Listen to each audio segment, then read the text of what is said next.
Olá, sejam bem-vindos e bem-vindas à Semana de Educação Socioemocional 2022, organizada pela Escola de Formação Paulo Freire, com o apoio da Multirio. A SESEM faz parte do calendário pedagógico da Secretaria Municipal de Educação do Rio de Janeiro. Eu sou Patrícia Costa e estou apresentando este evento, que está sendo transmitido ao vivo nos canais da EPF e da Multirio no YouTube e no canal do professor, no aplicativo do Rio Educa em Casa. A SESEM tem o objetivo de fortalecer os conhecimentos da educação socioemocional para a comunidade escolar carioca, promovendo reflexões e transformações dentro e, por que não, fora das escolas também. Olha, e já tem uma turminha aí bastante animada com a SESEM. Vamos ver?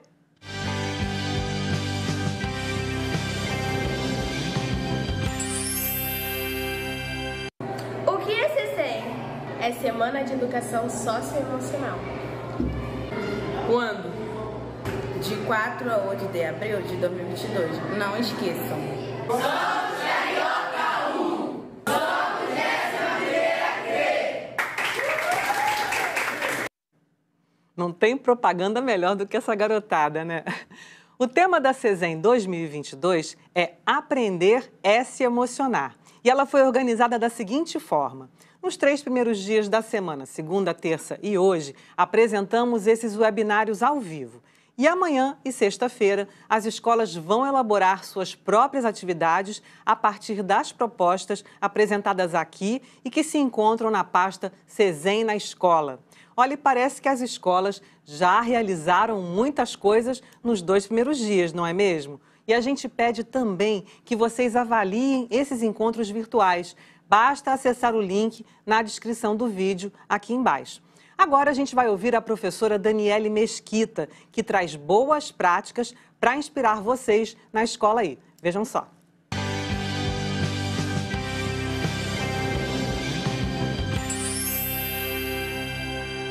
Olá, professor, professora. Eu sou a professora Daniele Mesquita e queremos te convidar a visitar a pasta de atividades SESEM na Escola, disponibilizada através do link enviado à sua escola e que está na descrição desse vídeo. Lá você vai encontrar diversas propostas para realizar com seus alunos focadas no desenvolvimento das habilidades socioemocionais, previstas na BNCC para todos os segmentos. Registre as atividades com seus alunos e compartilhe nas redes sociais utilizando a hashtag SESEM 2022. Assim, vamos compartilhando e aprendendo uns com os outros. Hoje, vamos falar de um projeto sobre identidade utilizando a ferramenta digital TikTok. Eles adoram, não é? Nessa atividade, eles tinham que refletir sobre seu lugar no mundo, seus gostos e criar um vídeo TikTok para contar a todos. Olha que legal! Me diz seu nome, sua idade, sua altura, qual a sua cidade, pois sua roupa preferida, faz uma pose bonita, faz uma dancinha, um cantor, uma comida, seu aniversário, inicial do crush, vixe, nem vixe. Eles amaram! Temos também uma atividade sugerida pelo Espaço de Ser, Meu Mundo. Através de um divertido jogo de mímica, os alunos vão falando do que mais gostam e do que menos gostam nos contextos que os cercam. Um ótimo exercício de autoconhecimento. E como dica final, o vídeo O Guarda-Chuva Amarelo. Esse emocionante curta pode desencadear ótimas reflexões para professores e alunos a partir da pergunta disparadora. Que pedido de socorro está por trás de um comportamento desafiador? Nosso olhar nunca mais será o mesmo diante de situações de conflito e de comportamentos inadequados que por vezes vivenciamos em nossas escolas. Corre lá na pasta SESEM na Escola. Tem um monte de atividades incríveis te esperando, professor. Fica ligado! Isso aí, fica ligado. Só reforçando que a pasta SESEM na Escola, o link está aqui embaixo do vídeo, viu? Bom, vamos seguir conhecendo a professora Gina Vieira. Ela é professora de língua portuguesa do Distrito Federal e tem pós-graduação em Educação à Distância, em Desenvolvimento e Inclusão Escolar e em Letramentos e Práticas Interdisciplinares nos anos finais. Ela desenvolveu um projeto incrível e que já é super premiado, chamado Mulheres Inspiradoras. Eu tive o prazer de conversar com a professora Gina Vieira sobre isso agora. Agora não, um tempo atrás. Bora ver?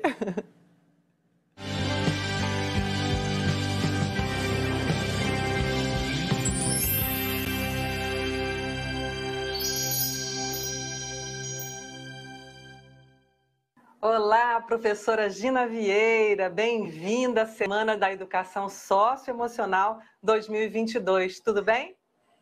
Tudo bem, Patrícia? É um prazer enorme estar aqui com vocês.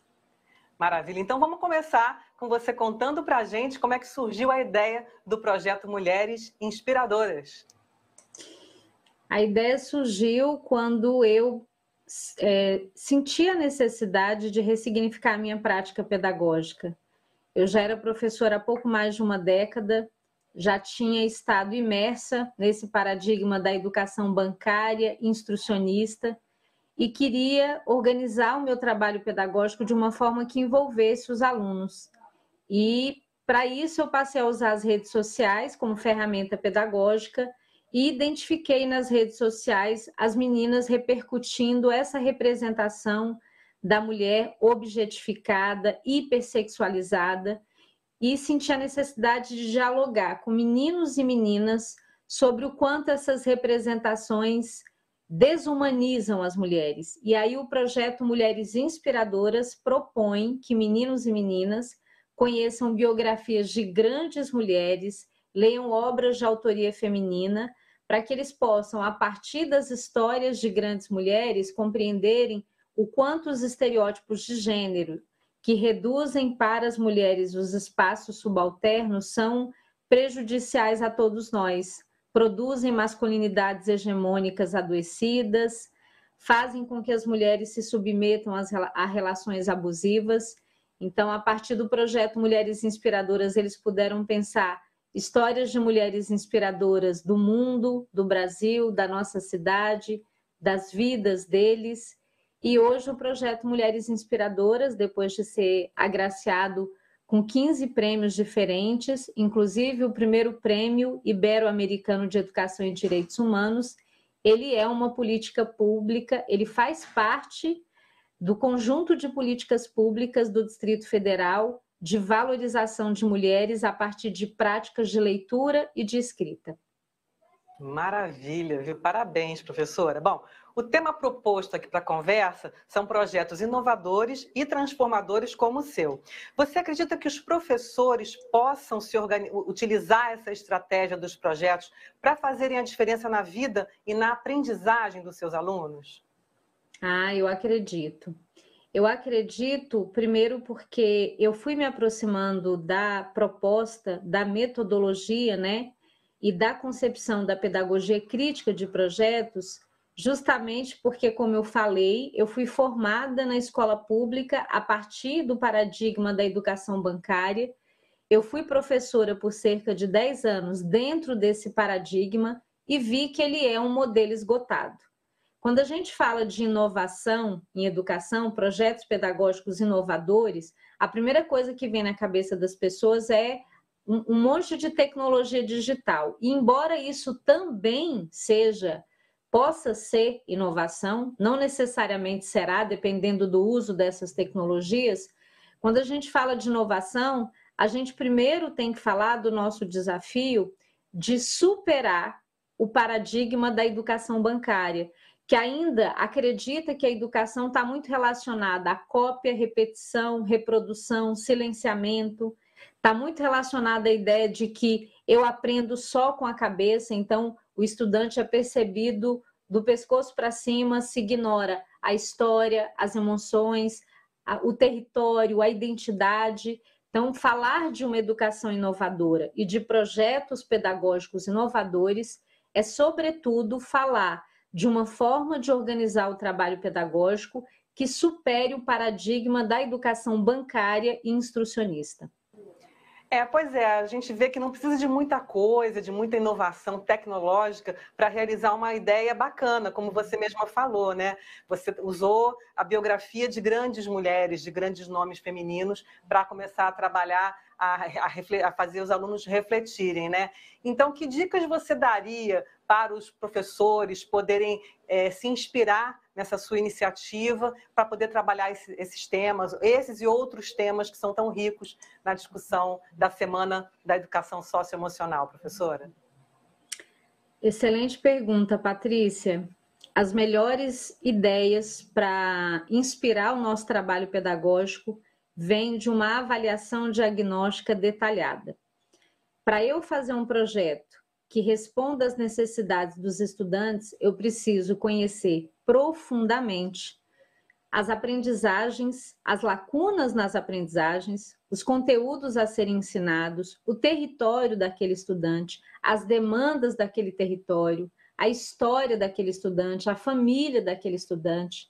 Quando a gente conhece a realidade na qual a gente está imersa, a gente tem mais discernimento e convicção de como trazer um projeto com intencionalidade pedagógica, profundamente comprometido com as aprendizagens e que seja inovador nesse sentido. O que pode ser mais inovador num projeto é o seu compromisso com a garantia das aprendizagens. E a gente só garante as aprendizagens se a gente olha para esses sujeitos de maneira integral, né? Se a gente olha, sim, para os aspectos cognitivos, mas também para as questões emocionais, sobretudo, né, depois de 2 anos de isolamento social, de pandemia, com tantos desdobramentos complexos, a questão central é essa, é olhar para esse sujeito que está na sala de aula, antes de definir como eu vou organizar o meu trabalho pedagógico e que projetos eu pretendo desenvolver junto às minhas turmas. Pois é, a senhora falou da pandemia, né? A gente está voltando para o presencial de forma 100%, após 2 anos de todo mundo meio isolado em casa. Então, que mensagem você deixaria para esse time de professores, gestores das escolas aqui do Rio de Janeiro? Que mensagem você deixaria para eles que estão encarando esse retorno? Patrícia, a primeira mensagem é de gratidão. Olha, todas as vezes que eu converso com professores, depois desses 2 anos de pandemia, eu me emociono muito porque eu ministrei cerca de 350 palestras, conversei com professores de várias unidades da federação, inclusive de redes municipais aí do Rio que me convidaram, e eu fiquei muito comovida com o compromisso dos profissionais da educação. Então, antes de tudo, eu preciso agradecer a vocês pelo esforço e pelo desdobramento que vocês tiveram nesses 2 últimos anos tão cheios de desafios. Muito obrigada. Talvez o que a gente tenha feito não tenha sido suficiente, porque o nosso trabalho depende de outras questões, né? A gente tem um país profundamente desigual e essas desigualdades interferem na dinâmica pedagógica. Mas eu posso falar com toda segurança. Os professores deram o seu melhor. Então, muito obrigada, antes de tudo. E a segunda dica que eu daria é que a gente retornando agora, certamente, né, os estudos estão demonstrando, a gente vai lidar com grandes lacunas na aprendizagem. E eu tenho muito medo de que, em função dessas lacunas que serão percebidas a partir da avaliação diagnóstica, a gente comece a desenvolver uma espécie de ansiedade pedagógica. É urgente a gente recompor as aprendizagens, mas ninguém recompõe a aprendizagem sem antes resgatar o bem-estar mental, o bem-estar físico. Então, o sujeito, né, nós só aprendemos quando a gente se sente num ambiente seguro, acolhedor, quando a gente está equilibrado. Então, a dica que eu daria para os professores é que, nesse retorno, depois de 2 anos de isolamento social, as crianças e os adolescentes têm uma demanda enorme de escuta. Eles precisam ser ouvidos, né? Nem sempre a criança tem em casa um adulto com tempo disponível para ouvi-la. E eu sempre ouço as pessoas falando que a conversa atrapalha a aula. E eu digo que sem conversa não tem aula. É nos diálogos e nas conversas que as crianças elaboram o que elas estão aprendendo, as suas vivências. Então, a conversa é parte da organização do trabalho pedagógico. Nesse retorno, gente, eu tenho sentido, né, que é fundamental que algum tempo da aula seja tirado para a escuta das crianças. A gente está falando de habilidades socioemocionais e há um erro que nunca, jamais, em tempo algum, a gente pode cometer. Esquecer que desenvolvimento de habilidade socioemocional não é algo que se faça sozinho, individualmente. Eu acredito naquilo que o grande Vygotsky diz. Nós somos sujeito sócio-histórico. As nossas emoções, elas são elaboradas dentro das relações sociais, dentro de um momento histórico. Então, trabalhar o desenvolvimento de habilidades socioemocionais não acontece como um conteúdo descontextualizado. Desenvolvimento de habilidades socioemocionais se dá transversalmente, ao longo de todos os processos e de todas as relações. Então, é fundamental que a gente compreenda que nesse período de retorno às aulas, depois de 2 anos de isolamento social, em que as crianças foram privadas de algo que é muito precioso para elas, que são as relações, a brincadeira com outras crianças, no caso dos adolescentes, as conversas, as interações, ter sido privadas disso e ter sido privadas também do acesso à escola presencial com condições mais consistentes para que elas aprendessem, tudo isso vai impactar o desenvolvimento das crianças. Então, a gente precisa lembrar sempre, a gente só vai conseguir recompor a aprendizagem se a gente for capaz de respeitar todos os sujeitos envolvidos no processo pedagógico na sua inteireza.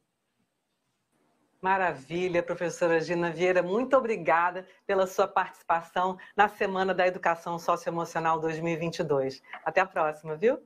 Eu que agradeço, um grande abraço, gente, um ótimo ano letivo para todos nós.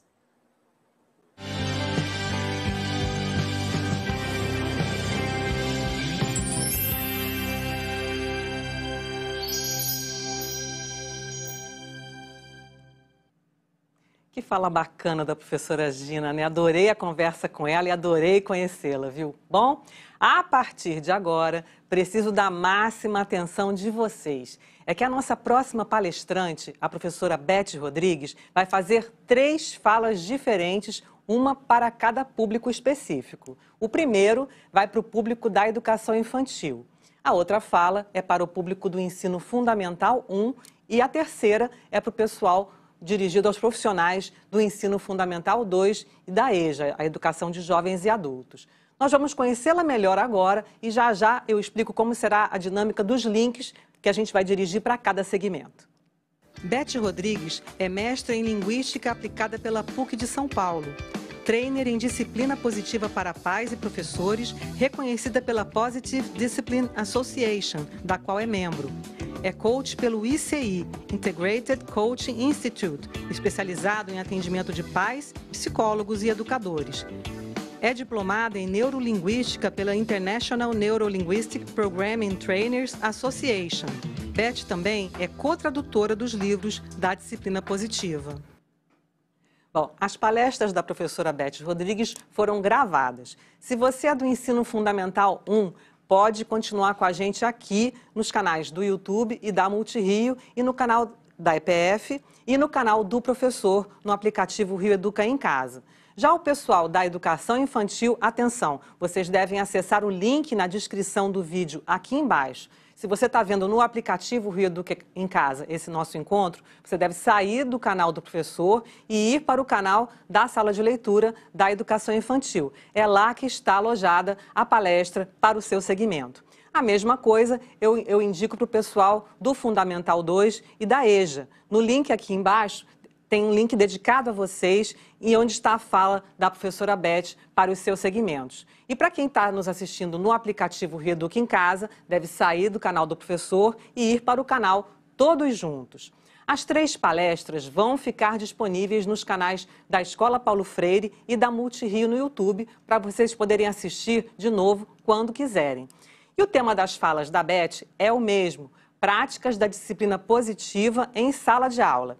ela quis apresentar para os diferentes segmentos da educação básica as estratégias e práticas específicas da disciplina positiva para o desenvolvimento de habilidades socioemocionais, como cooperação, responsabilidade, autodisciplina, habilidades para resolver problemas, empatia, olha, e muitas outras. Acessem e assistam os seus links. Mas olha, só um detalhe, agora são 9h21. E nos outros canais que a gente indicou, as palestras começam às 9h30. Então, dá um tempinho para tomar uma água, mas é só esperar e conferir, porque são falas muito boas e produtivas da professora Beth Rodrigues, voltadas para os seus segmentos. Para você que é do Fundamental 1, a gente continua aqui e mostra agora o vídeo da professora Beth, dedicado a vocês. Roda aí, produção!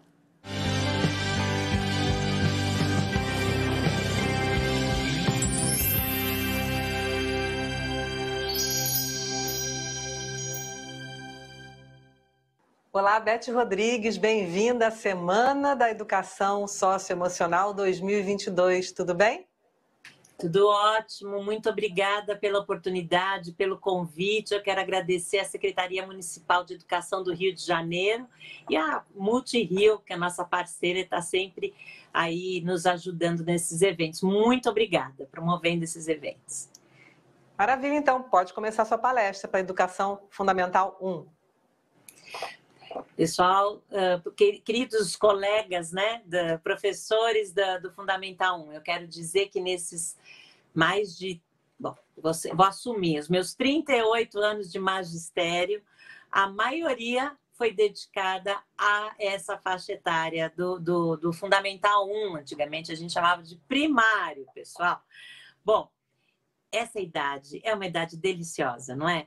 E eu trouxe para vocês hoje algumas ferramentas práticas de uma abordagem que eu sou apaixonada. É a disciplina positiva. Talvez vocês já conheçam, já tenham me ouvido falar, talvez não. Então eu vou fazer uma rápida introdução, né, do que é, e depois eu já vou para as ferramentas práticas.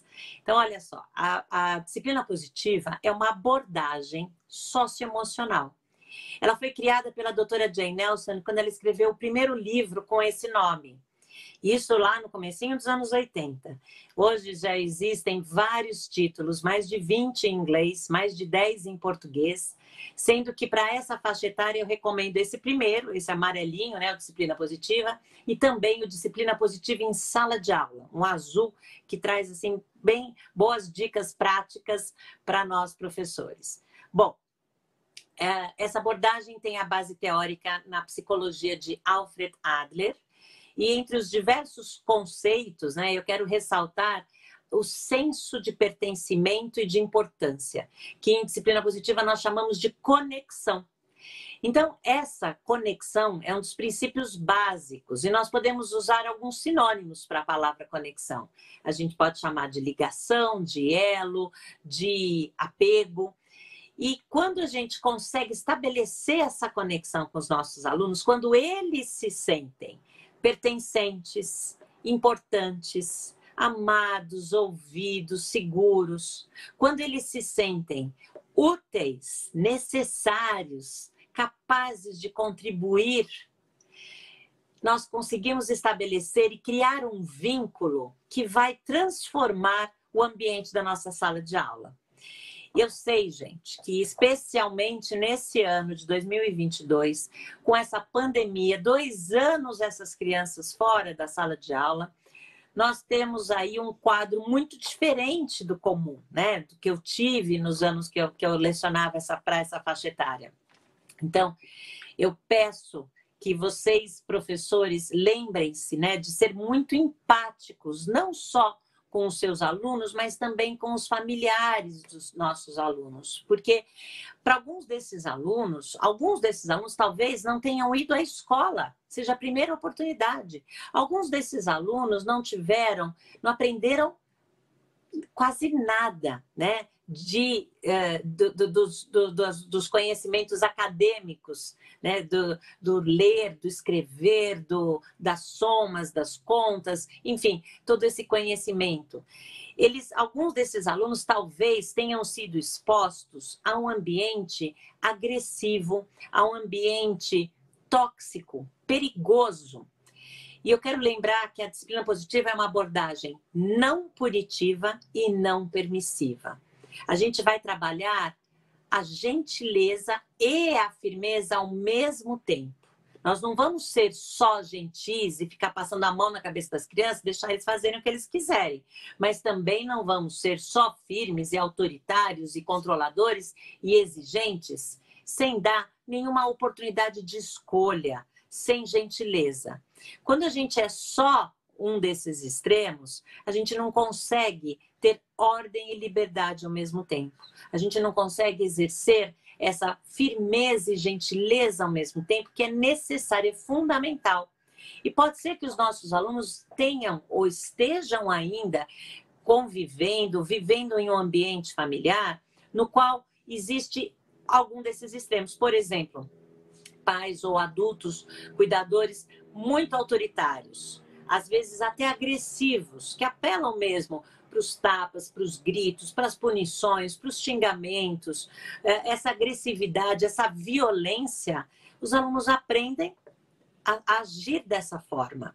Ou alguns podem ter vindo de ambientes onde eles foram super protegidos, mimados, onde não tiveram a oportunidade de desenvolver habilidades sociais. E tinham adultos fazendo coisas por eles, ajudando-os nas coisas mínimas do dia a dia, alimentando, vestindo, trocando, né, escrevendo por eles, sem dar oportunidade para eles fazerem as coisas. E aí eles acabam ficando mimados, dependentes, achando que todos os outros adultos vão também fazer as vontades deles. Às vezes são aqueles alunos que nunca ouviram um não.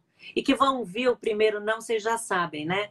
De nós, professores. Não tem limites, não tem regras. E existem também aquelas crianças que talvez tenham sido negligenciadas, cujos pais, cuidadores principais, ignoraram, desprezaram, porque estavam talvez muito ocupados ou vivendo alguma situação em que não puderam dar a atenção ou tratar minimamente das necessidades básicas daquela criança. O objetivo dessa fala não é julgar ou culpar as famílias, ao contrário, é de nós nos lembrarmos de como foi e ainda está sendo difícil viver nesse mundo, né, de pandemia e meio que pós-pandemia, que nós estamos agora reaprendendo essa convivência presencial. Então, eu realmente peço mesmo assim muita empatia, muita escuta, compreensão. É isso que que os nossos alunos precisam, porque acredito eu que em alguns lares eles não têm nada disso. Eles não têm essa empatia, essa escuta, esse carinho, essa demonstração de afeto. E cabe a nós sermos pelo menos um exemplo na vida desses alunos para que eles desenvolvam essas habilidades que a gente quer que eles desenvolvam, né? Nós falamos da responsabilidade, da cooperação, habilidade de resolução de problemas. Esse é o foco da abordagem da disciplina positiva. Então, eu trouxe aqui algumas sugestões. Vamos lembrar que nessa faixa etária, né, do Fundamental 1, as crianças são crianças que costumam gostar da escola, gostar dos professores, dos amigos, de aprender. Ainda tem aquela curiosidade dos pequenos, aquele desejo, né, aquela sensação de eu consigo escrever, eu consigo fazer uma conta, eu consigo responder essa pergunta, eu consigo contar, falar alguma coisa. Só que, infelizmente, para muitas crianças, essas habilidades da linguagem, da comunicação, ou até motora fina, elas não tenham sido trabalhadas. Então, nós vamos ter que aí dar uma dose extra de atenção e de cuidados para garantir a aprendizagem, porque esse é o nosso foco, né? Às vezes a gente esquece, a gente foca tanto no ensino e a gente esquece que nosso verdadeiro foco são os nossos alunos, é a aprendizagem. Então, eu queria lembrar que muitas crianças também chegam na sala de aula nesse ano de 2022 com muita energia. E cabe a nós trabalharmos, né, ajudarmos essas crianças a usar adequadamente toda essa energia. Então, uma forma, né, clássica, típica, é de vocês terem uma rotina. E junto com as crianças do Fundamental 1, estabelecerem os combinados. Quais serão os combinados desse grupo? Quais serão as regras dessa turma?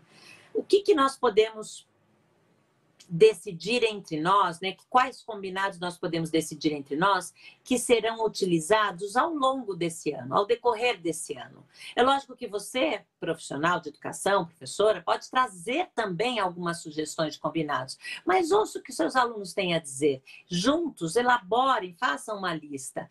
Depois coloquem essa lista, né? Num quadro, num papel, numa cartolina, e pendurem essa cartolina, esse pôster, na sala de aula. Mas é importante ter a contribuição dos alunos. Talvez, por exemplo, se eles já souberem escrever bem, cada aluno escrever uma frase, ou uma palavra, ou palavras, né? Ou os que não sabem escrever, talvez só colocarem os números, ou fazerem algum tipo de ilustração, nem que seja, gente, para cada criança passar um pouco de tinta na ponta do dedo e ali ilustrar, enfeitar aquele quadro dos combinados, aquela lista de combinados. E esses combinados são combinados entre si. Uma outra coisa muito importante é procurar colocar esses combinados no afirmativo, ao invés de colocar não correr, não gritar, não bater, tudo não, colocar o que eles podem fazer, né? Então, respeitar os colegas, então, sabe, ser assim bem específica. Caminhar pelos corredores, né? Guardar os brinquedos, né? Então, brincar e guardar os brinquedos. Então, vejam que os combinados podem incluir as coisas prazerosas também, né? Usar o parque respeitando os colegas e os materiais, né? Enfim, os brinquedos do parquinho. Não sei, depende da faixa etária aí dos seus alunos, mas esses combinados não virem só desse professor, ou achar que não precisa combinado, que isso é uma coisa muito chata, que isso dá muito trabalho, que não precisa. Gente, o tempo que a gente gasta fazendo essa conversa, essa discussão e elaborando esse cartaz, ele vai ser revertido em muito menos tempo, né, que hoje é gasto, hoje em dia, né, depois ao longo do ano pode ser gasto, com situações desafiadoras, porque os alunos estão tendo casos de indisciplina. Então, fazer a discussão, o levantamento, a decisão dos combinados, das regras, como, por exemplo, dar alguns exemplos assim, ó. Levantar a mão para falar. Esperar os outros falarem. Vocês podem até combinar, ter um objeto qualquer, que vai ser o bastão de fala, que quando vocês estiverem numa discussão, numa conversa, numa roda, por exemplo, quem estiver segurando isso é quem fala. Quem não estiver, ou espera o coleguinha, espera a pessoa que está falando. Aí passa. E aí ouve a opinião de cada um. E aí esse bastão vai passando por todos. Por exemplo, sabe? Então, outra coisa que funciona muito nessa faixa etária é vocês terem funções. Mas não é só aquela história do ajudante do dia, de ter uma criança que vai, né, ajudar tudo, ou duas crianças. Não, ter várias funções. Dá para elaborar, gente, quase que uma por aluno, se vocês forem criativos. Mas não precisa. Vocês podem elaborar, sei lá, vou inventar aqui, 10 funções, e você tem 40 alunos, podem ter 4 alunos com a mesma função. Porque dá para elaborar 10 funções. Quer ver? Vou mencionar algumas que eu me lembro agora. Entregar materiais, recolher materiais, limpar a lousa, ser responsável pelo clima, né? Abrir a janela ou fechar a janela, pelo lixo, ser responsável por algum quadro, por colocar a data na lousa, por receber os colegas na porta, por checar se ninguém esqueceu nada, responsável pelas mochilas, responsável pelas agendas, responsável pelo lanche, responsável pela fila, responsável pelo silêncio. Sabe? Então, e criem nomes junto com as crianças divertidos. A criança que cuida do tempo é o guardião do tempo. A criança que distribui o material é o distribuidor. Não sei se esses nomes são adequados, mas vocês é que vão, junto com as crianças, aproveitarem, se divertirem e criarem, definirem funções. Gente, isso. Agora, professores, essa aqui é uma dica preciosa, viu? Porque isso tira um peso das nossas costas. Não somos nós que temos que fazer tudo. Eu sei que, às vezes, até as coisas mais simples, eu apago a lousa mais rápido que os meus alunos, eles não alcançam lá, tal. Mas, não é uma oportunidade de aprendizagem? Deles aprenderem a fazer essas coisas? De você aprender também a delegar? Porque só tem um jeito deles aprenderem a apagar direito a lousa. Vocês sabem, é apagando. Só tem um jeito deles aprenderem a resolver problemas. Vocês sabem, é resolvendo. Isso vale para tudo. Então, por que não? Né? E coisas que talvez cada um seja responsável pelo seu material. Cada um é responsável por lavar as mãos antes do lanche, cada um é responsável por guardar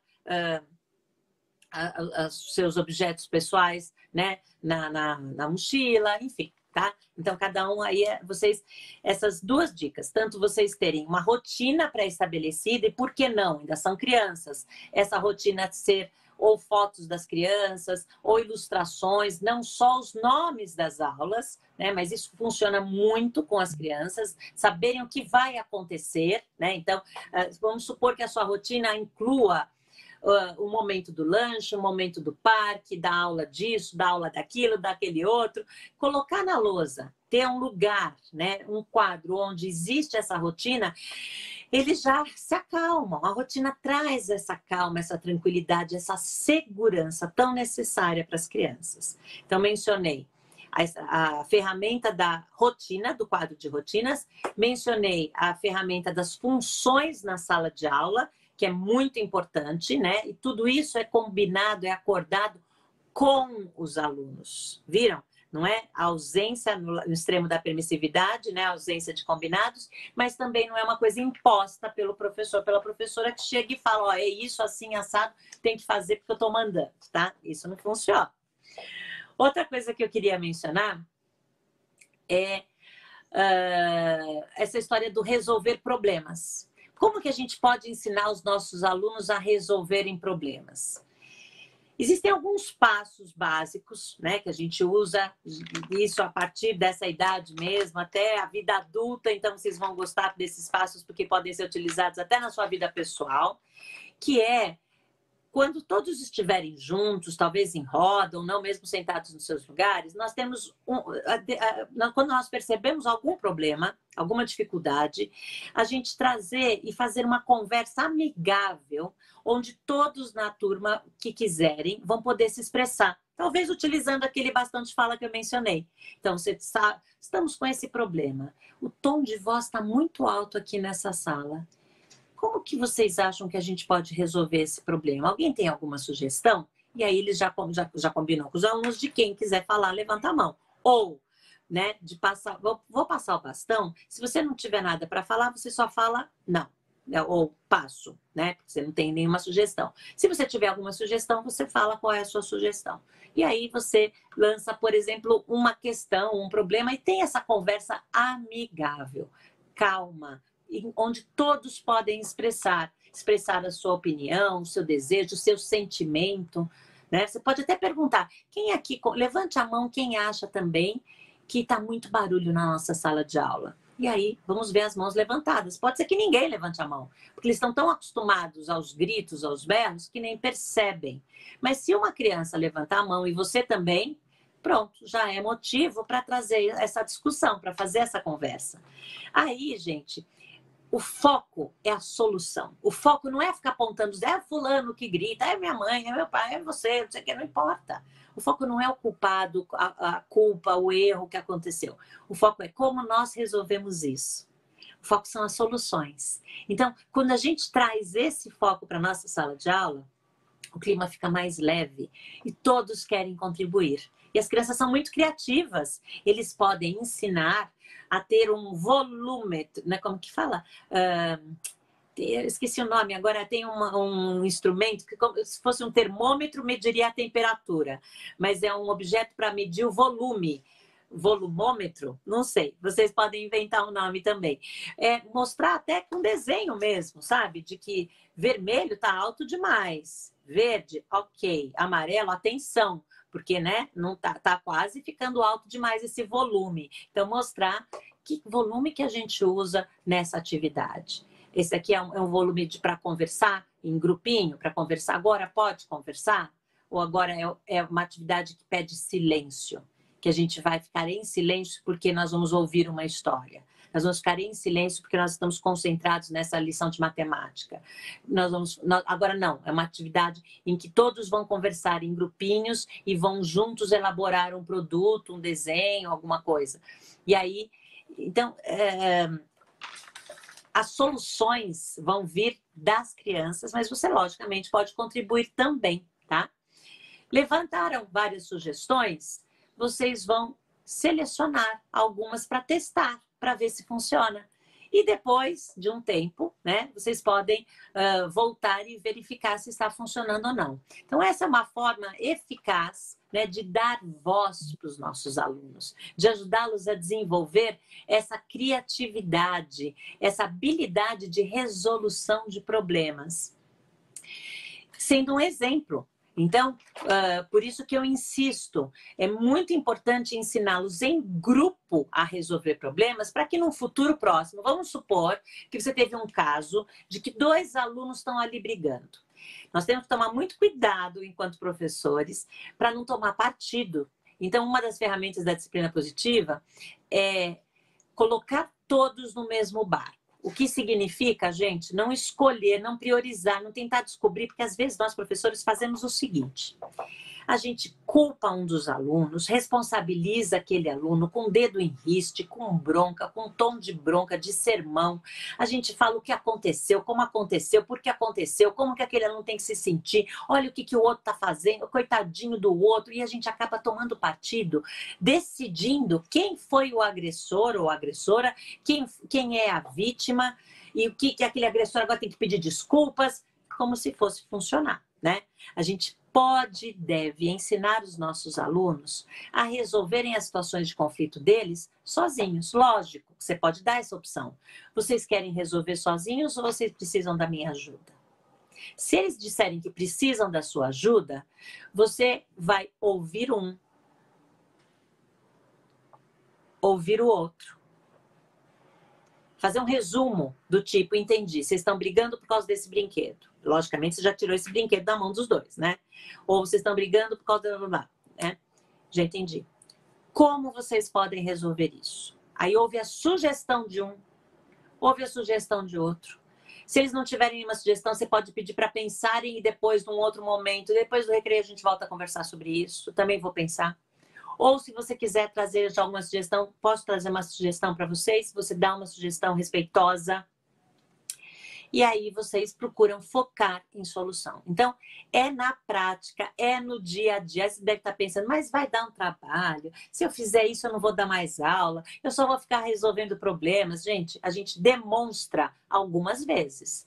E pode ter certeza que os outros alunos, né, enquanto você está ali conversando com esses dois, durante o quê? 3 minutos? Os outros alunos estão atentos, estão vendo como é que você está resolvendo essa situação. Estão vendo se você está tendo um ataque de bronca, de briga, ou se você está nem aí, nem ligando, deixando aqueles dois se matarem, ou se você realmente está verdadeiramente preocupado, interessado em resolver aquela questão, em ajudá-los a chegar num consenso, a buscar uma solução. Quando os alunos percebem nosso propósito, a nossa verdadeira... que a gente se importa com eles, fica tudo muito mais fácil. E é esse o nosso objetivo. Porque, gente, vamos lembrar, como eu disse, que a gente não sabe o que essas crianças estão passando ou passaram nas casas deles. Que tipo de adultos eles têm lá? São adultos que olham no olho? São adultos que têm um tom de voz respeitoso? São adultos que não se limitam a ignorar, que não ignoram as crianças, ou que ignoram. Então, talvez você seja o único bom exemplo para algumas coisas. Vou dar um exemplo. Eu lembro que uma vez eu estava dando aula numa comunidade, na qual, aqui em Paraisópolis, em São Paulo, uma turma era bem dessa faixa etária, era 4º ano, tá? E foi o primeiro dia de aula. E no final da aula, alguns alunos vieram me abraçar. E um dos alunos falou uma coisa que eu nunca esqueci. Ele falou, professora... Não, né? Não chamava de professora. Você falou tantas coisas. Por que você fala tanto por favor? Por que você fala tanto obrigada? Por que você fala essas coisas? Porque essa criança não conhecia essas palavras. Não usava, não fazia parte do vocabulário dessa criança. Por favor, obrigada, com licença, desculpe. Saber ensinar os alunos que nós também erramos, que nós podemos reparar os nossos erros, é uma grande lição. Então, ensinar que primeiro a gente reconhece o erro. Depois a gente se responsabiliza por aquele erro. Puxa, eu gritei, não precisava ter gritado. Aí a gente finalmente pede desculpas. Desculpa, eu não precisava ter gritado.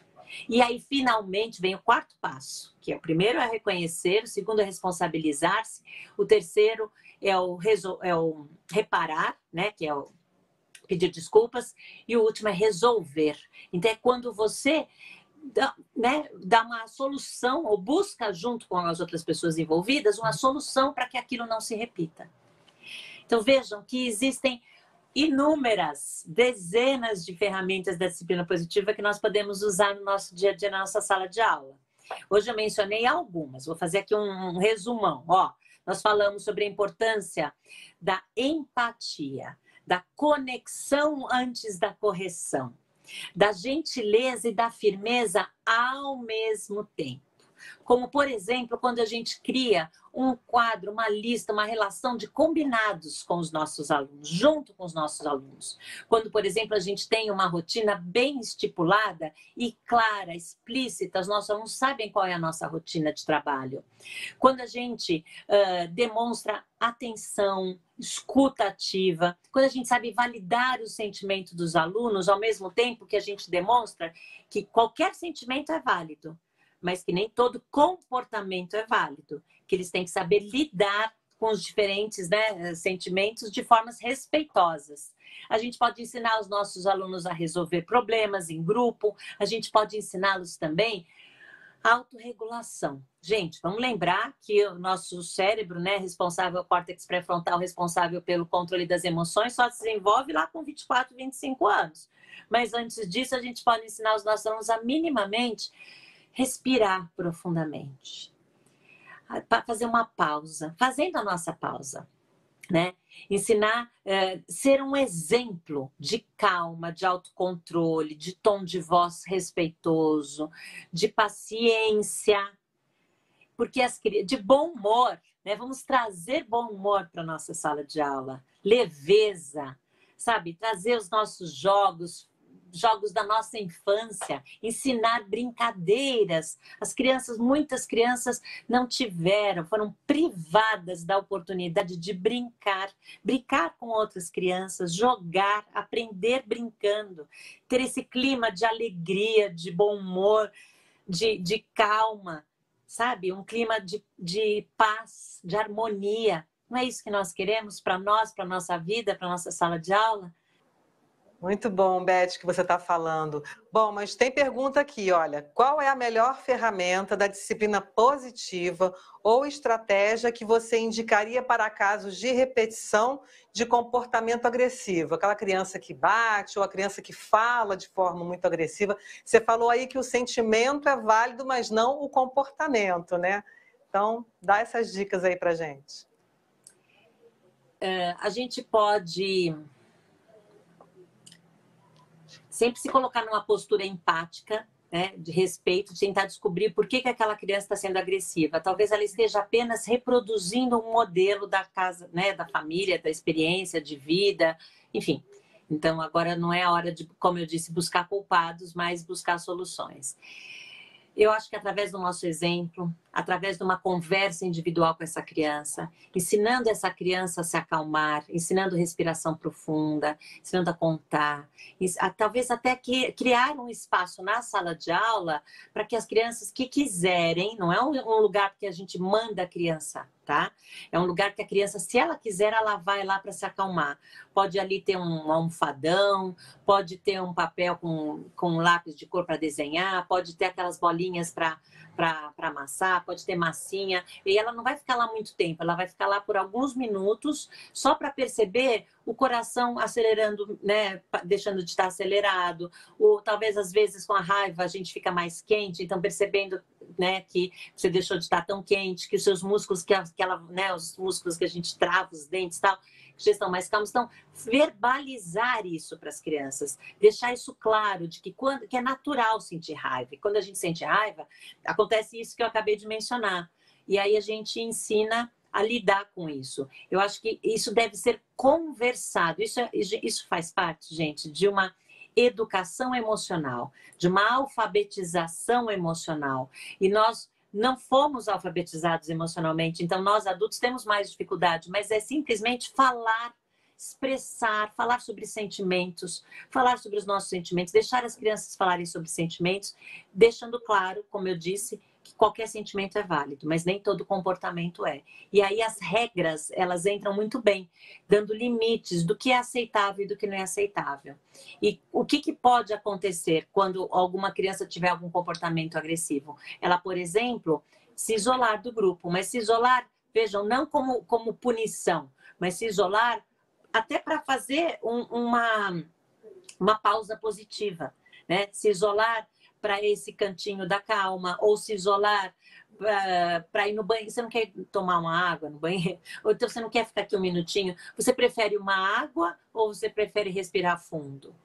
Você prefere... porque conversar com a criança na hora do ataque de raiva, de agressividade, não adianta. Então, a gente precisa conversar sobre comportamentos esperados e adequados quando todos estão calmos, né? Todos os envolvidos estão calmos. Eu acho que a melhor forma nessa faixa etária são as conversas, são os combinados mesmo e o nosso exemplo.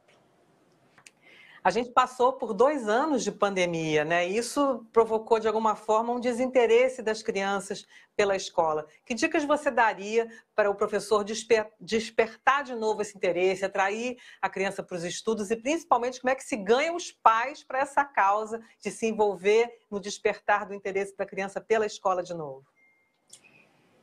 Olha, Patrícia, eu acho que os pais a gente já ganhou, porque eles, quando estiveram, né, em pandemia, todos nós trancafiados em casa, com as crianças em casa, percebemos a importância da escola, dos professores, dessa educação. E muitas crianças gostaram de voltar para a escola, porque tem os amigos, porque podem correr, brincar, né? Eu acho que o nosso foco é despertar o interesse no aprender, é valorizar, encorajar cada habilidade, cada conquista, é criar oportunidades de sucesso para os nossos alunos e valorizar mesmo, encorajar. Puxa, você hoje ajudou o seu colega sei lá, na continha, né? Você ajudou, você hoje conseguiu escrever o seu nome, você conseguiu resolver esse problema. Olha, você já sabe fazer não sei o quê. Hoje você conseguiu se manter sentado. Lembra quando nos primeiros dias você mal conseguia ficar sentado? Agora você já consegue, sabe? Então, desde a questões acadêmicas, né, ou mesmo comportamentais, atitudinais, mas valorizar as conquistas e verbalizar essas conquistas também para os pais e mães. Aí eles vão se sentir encorajados, animados, dispostos, com vontade de aprender. Então, esse nosso olhar para o positivo, focar no que eles já sabem, no que eles já conseguem fazer e falar cada vez menos do que eles não sabem, do que eles não conseguem. Vou dar um exemplo assim, que serve até para casa também. Sabe a criança que está comendo sozinha, mas que ainda deixa cair um monte fora do prato? a tendência de nós adultos é reclamar daquela comida que está caindo fora do prato, que está caindo no chão, que é desperdício, que é um absurdo. Ao invés de falar, olha só quanto que você já consegue comer sozinho, sabe? Então é isso, é valorizar as conquistas, é encorajar tanto os pais quanto as crianças. Na minha opinião, esse é o melhor recurso. E vamos usar aí, né, arregaçar as mangas e usar todos os nossos conhecimentos pedagógicos para fazer um planejamento que seja verdadeiramente interessante, receber os alunos na porta da sala de aula com bom humor, com um sorriso no rosto, com cumprimentos, né? Trazendo música para a sala de aula, trazendo jogos, brincadeiras, diversão também, sabe? Eu acho que isso vai ajudar, vai motivar todo mundo. Com certeza. Bom, a gente está encerrando, então, além da sua despedida, eu queria pedir uma palavrinha final para aqueles professores que também querem e precisam se sentir mais acolhidos, professora Beth. Caros colegas, né? Vocês são mesmo peça fundamental nessa sociedade, sabem disso. Então, a gente precisa cuidar da gente. Se a gente não está bem, se a gente não tem esse autocuidado, essa autocompaixão, essa autoconsciência, se a gente não busca ajuda, e por isso que eu indiquei os livros da série Disciplina Positiva, a gente não consegue desenvolver um bom trabalho.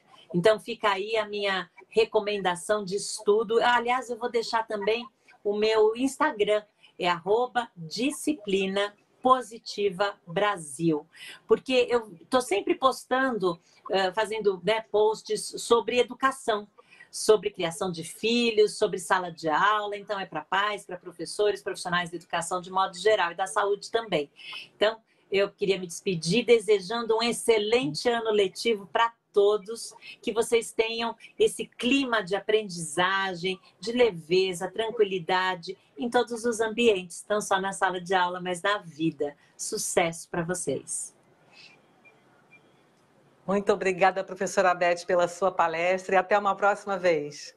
Eu que agradeço novamente o convite da Prefeitura Municipal do Rio de Janeiro e da Multirio. Muito obrigada.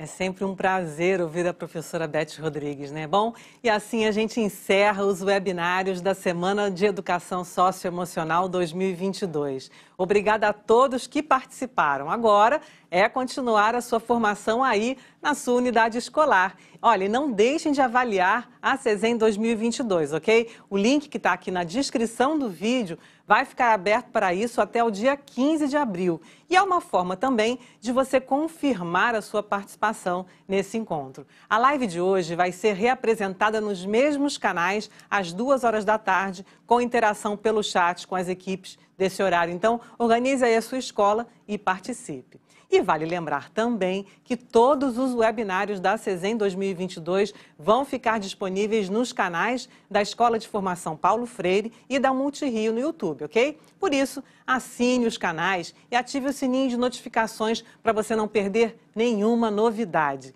Que essa semana seja uma inspiração para novas propostas durante todo o ano letivo. A gente deseja que o desenvolvimento socioemocional dos alunos aconteça de forma orgânica em cada aula, atividade e proposta, criando um gostoso vínculo dos alunos com a escola e um forte e importante vínculo entre a escola e a família.